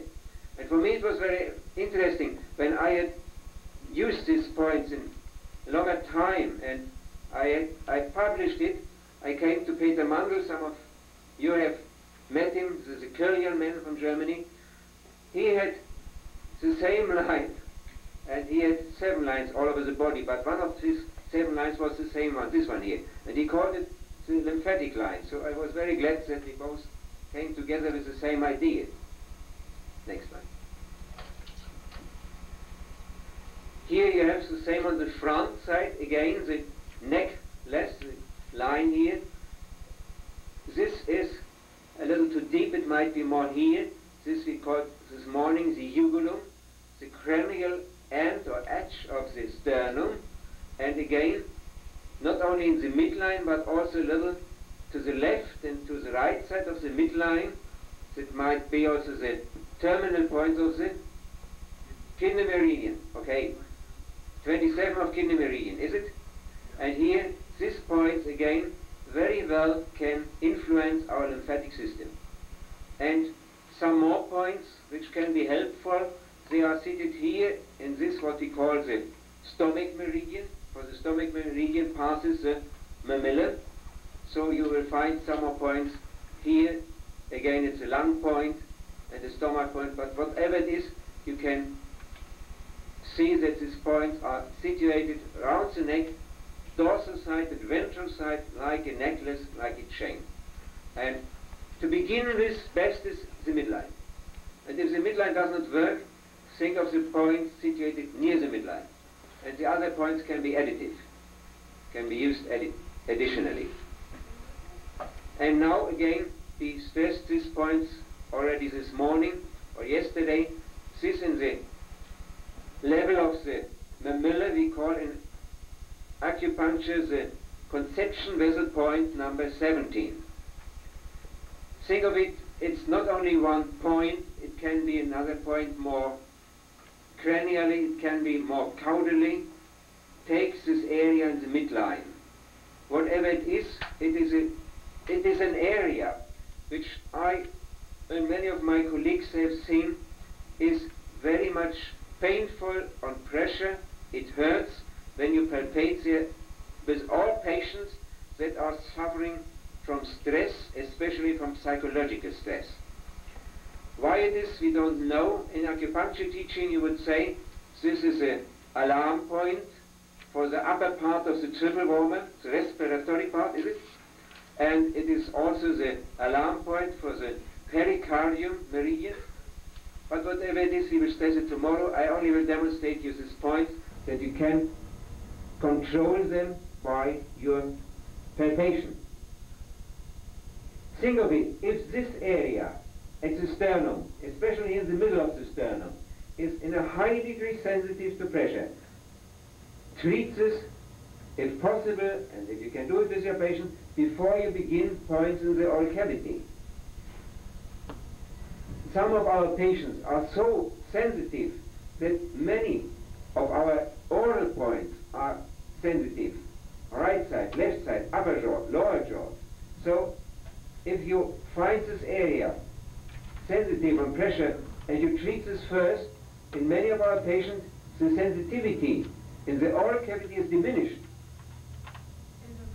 as a release after this treatment here. And we can't explain how it works. But I have learned more and more that this area again is a specific area which is connected with all our points in the oral cavity, and we can combine it, or the other way we can take this as a primary approach, the primary input for that we will do in the oral cavity. So think of it and combine it, especially if sensitive to pressure.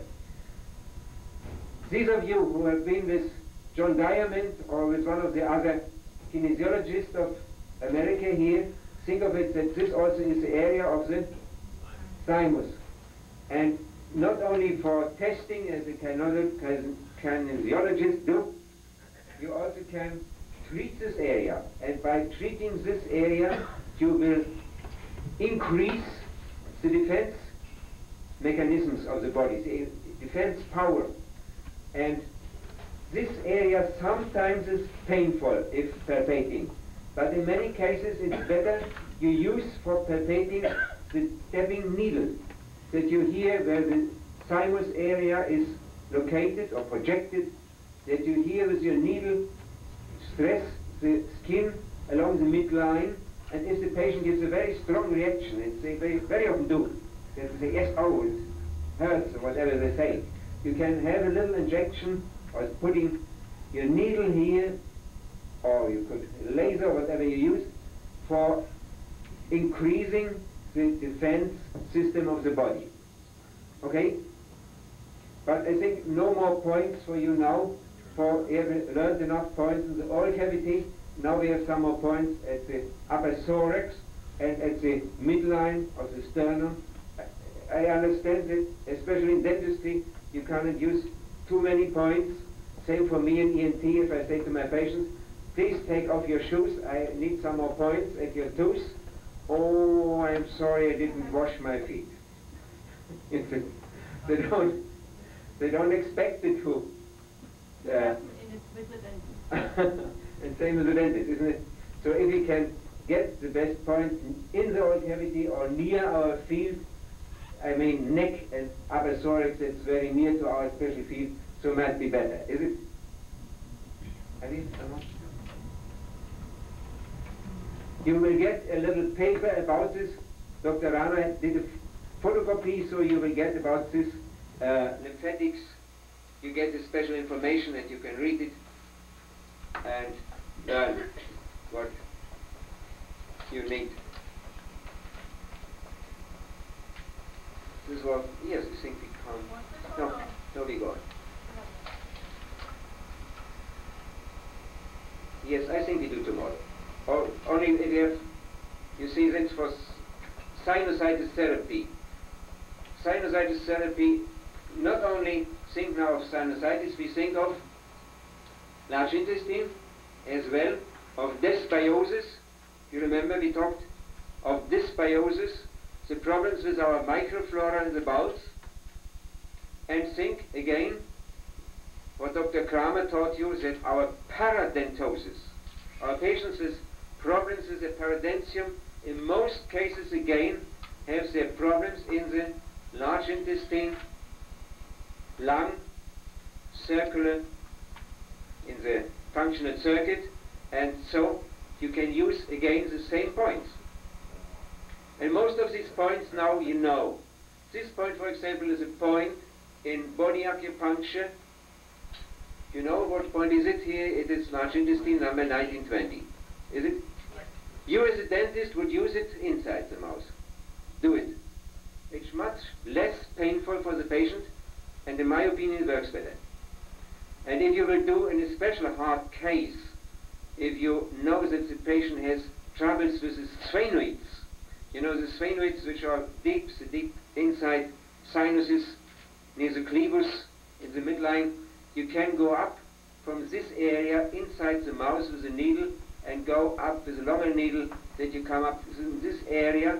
Dr. Beisch of Germany and Dr. Voll, they have a measuring point for the sphenoid in the area here. I will show it in my, here it is about the midline of the nose, and you can catch this area very well by a needle. You put an ear first under the area of large intestine 1920, and then if you have a little injection there, you go on with the needle up to here. I think it can help me a lot. It is no difficulty for you. Is it? No problem. It doesn't hurt. For you first gives a little anesthetic, and you wait a little, and if the anesthetic works, then you go up to the needle. The patient doesn't feel anything.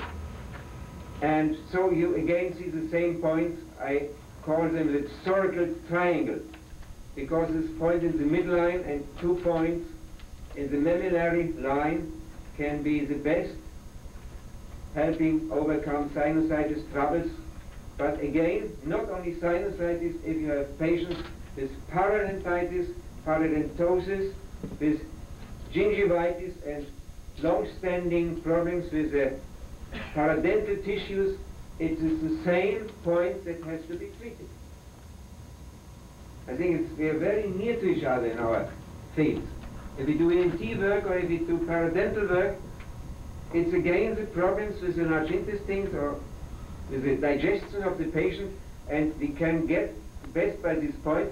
And here look to other points, you know them.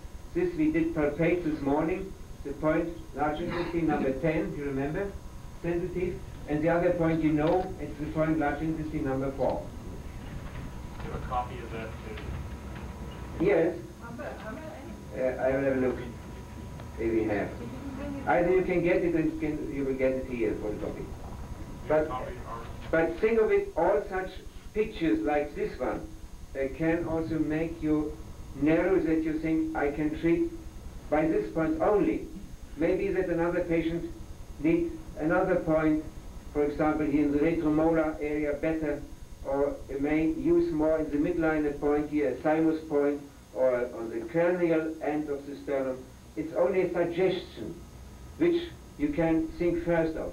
But from this point you can develop your own model for treatment. Therefore, take it and have your help by it, but don't think that each kind of parodontosis or of sinusitis only is treated by this point. You can vary it. in your special case as necessary, but I'll give you a suggestion how you can begin. That you get an approach, thinking of oral points, end oral points, thinking of points at the cervical spine, thinking of the, remembering the solitary points, solitary triangle, and 1 or 2 points at the hand of your patient. I think it's no problem for dentists to treat here. Patient would accept it. For this point, I can give you some more ideas. There are acupuncture points. One of the most used acupuncture points, for example, number 4 here of large intestine. I have learned to give injections in these points.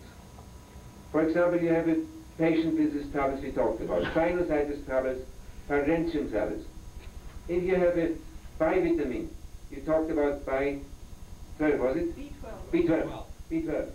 You can use this point for injection. In this case, you have treated the point, you have treated the channel, or the meridian, or the functional circuit, and the patient has got his remedy at a good place. Isn't it? And nobody of the other doctors who wouldn't understand what you do knew that you did acupuncture. For you gave your patient a very good vitamin B injection. But you put it at the right place. Isn't it? So if I have some remedies for my patients, especially in virus infection, if they get a flu, if they have these problems with influenza, I use this point, I palpate this area where it is most painful, sometimes this area, sometimes more the points 11, or sometimes more the points 12, 13. I take my finger along this area, and there where it hurts most, I give my injections with the specific remedies, plant remedies, homeopathic remedies, I like to give my patients to treat the flu, to treat the influenza, the virus infection. And it is acupuncture for me and for the patient, but the colleagues don't know that I did acupuncture. And maybe good information for you, because we have our problems with our colleagues who wouldn't understand what we do.